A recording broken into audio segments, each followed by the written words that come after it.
You know, a lot has changed in the accessibility space since Star Wars Jedi Fallen Order introduced us to a young Jedi padawan named Cal Kestis.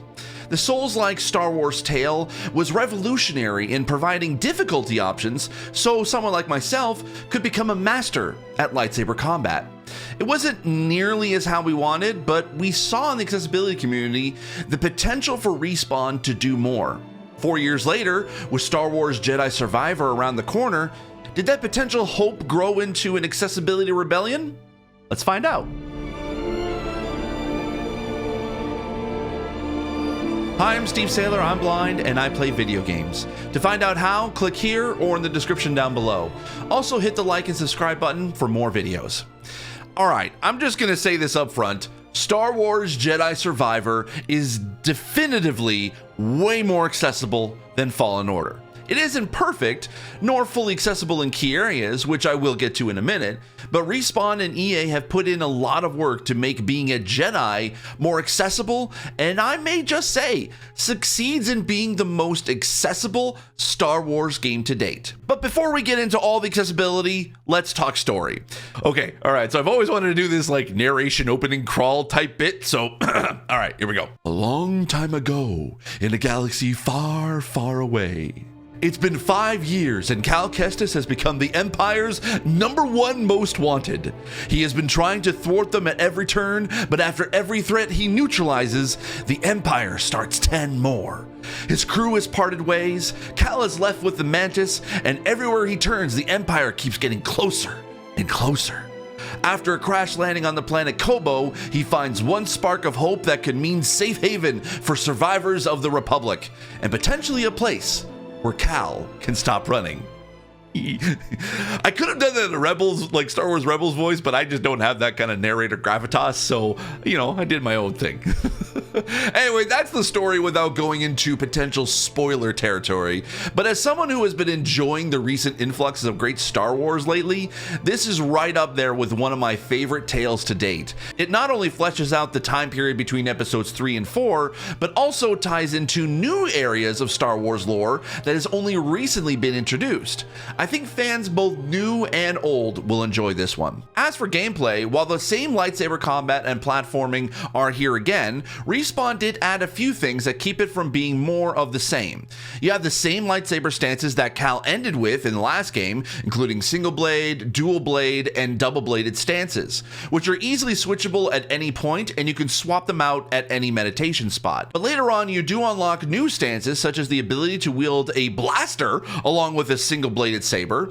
It helps by adding a range attack but is limited in ammo, which replenishes when you successfully land a hit with your saber. Hi, Future Steve in editing here. I want to mention that when you select the blaster stance, there's a cool little accessibility thing where whatever you're targeting, your blaster will auto hit, which means that there's no need for aiming or anything like that at all. The blaster will just work just whatever you're targeting. So go blaster happy. You can also unlock a heavy blade saber stance called Crossguard that looks like kind of Kylo's Ren blade with the, you know, the extensions at the hilt. This stance deals a lot more damage but is slower to block and parry. Think of it as like having a two-handed weapon in most Souls-like games. You also obtain new force skills where you can confuse enemies so you can get them to fight for you. This is super handy if you are near a large creature and you can get them to attack stormtroopers for you. You will also unlock the ability to dash in midair, allowing you to jump long distances, and you can use force lift to pull objects up or down. If you are worried that any of these skills that would have helped in earlier areas and they are accessibility features that are locked by progression, you don't have to worry. The game is very good at progressing its level design once you learn more skills. Plus, with the nature of the game being able to go back to areas where you've been, you'll find new paths or areas that you couldn't access before that you now can with these new abilities, including at one point allowing you to go back to a previous planet, so if you wanted to get that 100% completion, you totally can. And that's another thing about the game that is more evolved than the previous game. The exploration of new planets remains, but Kobo is mostly the home planet that you will keep going back to. You meet NPCs along your journey that you can encourage to go back to your town in Kobo, and they can help you with either offering items to buy like cosmetics or perks that can enhance Cal's abilities, and also providing side quests for Cal to do do on Kobo. It's less planet-focused in its Metroidvania gameplay like the last game, and focused mostly on one larger map on Kobo that has Metroidvania elements. Alright, moving on to accessibility. As I said, Jedi Survivor is more accessible than its predecessor. If you want to see the full list of options, either check out my preview video here, or click the link in the description down below with a link to a blog post that EI just published about the game's list of options. I do want to highlight some features I liked and some I wanted to see improvements on since my preview a month ago. First of all, let's talk about the slow mode, which will allow the game to basically slow down to a percentage point that you set, and you can be able to use it in combat or in any areas of the game. This has saved me hours of frustration multiple times over. With it set to 75% for me, it was just enough speed for me to see in combat the full enemy animation as they are about to strike and give me enough time to either time a block or a dodge, but also try to perfect a perfect parry, which I've never been able to do in any other Souls-like game. Once I was able to perfect a perfect parry, it opens up an enemy for me to do a more dangerous attack or a cool killing blow animation, which I've never been able to really do in other games, and again, this really helped out a lot. You can set the speed from 30% to 90%, and you can either turn it on all the time, just during combat, or set a shortcut to turn it on or off at any time. I opted for combat only, but I also found it helped with the platforming sections too.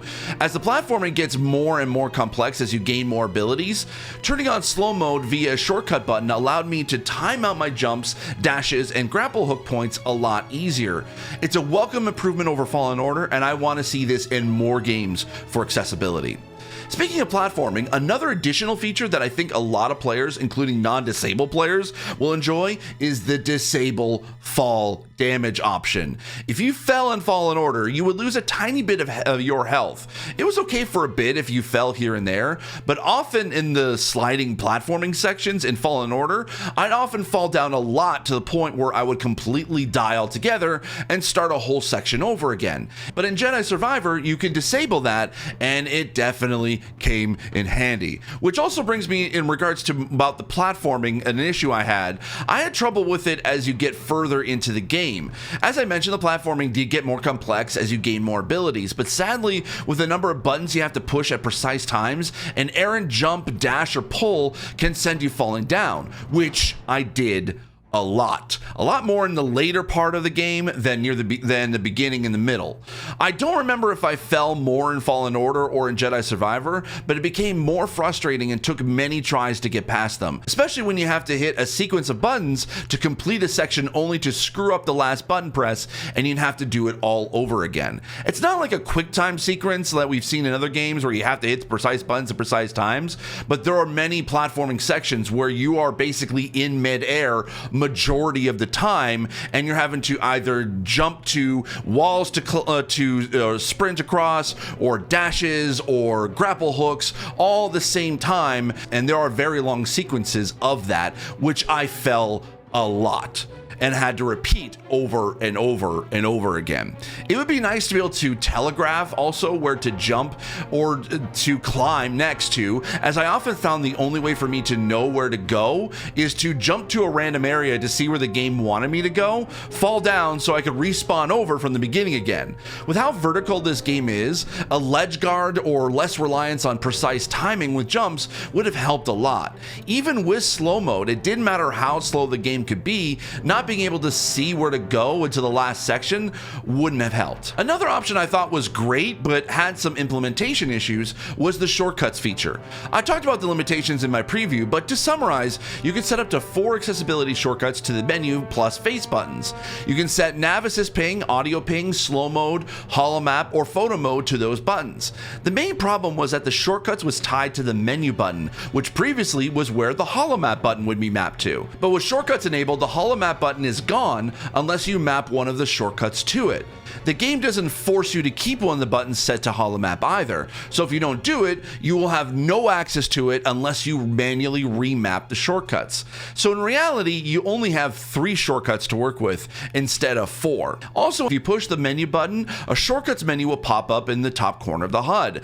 This is great to help those with cognitive disabilities remember what you map the shortcuts to, but if you hit the nav assist or audio ping shortcuts, the menu menu stays up on the screen, which disables the default face buttons of jump, dodge, light attack, and heavy attack.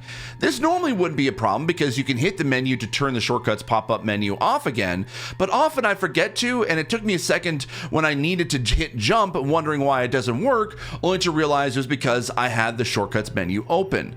I love the shortcuts. I actually love it, and I've seen it in other games before, and I love the ability to map accessibility to those shortcuts. It just needs a little tweaking to make the implementation perfect. Another feature that needs a little bit more help for accessibility is the nav assist and audio ping options. We've heard that term in other games to help blind players to know where to go in a 3D space, but in this game, I don't think it was designed with blind players in mind. It's more of a waypoint finder option.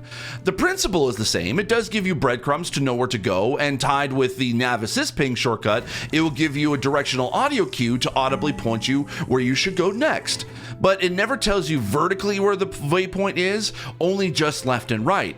And because how vertical the game can be with its platforming, this will be a difficult game to navigate without sighted assistance.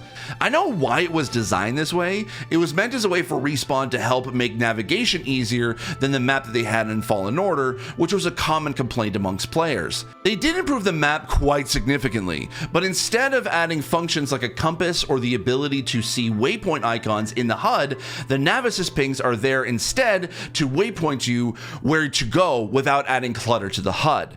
Also, as an added note, you can add the nav assist ping and audio ping to the shortcuts buttons, but I constantly wouldn't remember which button was for which, and after a period of time, I mostly stopped using those functions and just relied on opening the holo map instead to try to figure out where I'm supposed to go. Then relying on the audio ping, which you can turn on in settings, to go off once I hit that waypoint breadcrumb, signifying I went in the right direction. There are also plenty of accessibility features that should also be highlighted, such as the added difficulty option of Jedi Padawan, which is a go-between story mode and Jedi Knight, making the gap between the two not so steep in a jump of difficulty. There are a full suite of subtitle and caption options, including subtitle size, directional arrows, background opacity, speaker tags, sound effect captions, along with directional arrows for those too.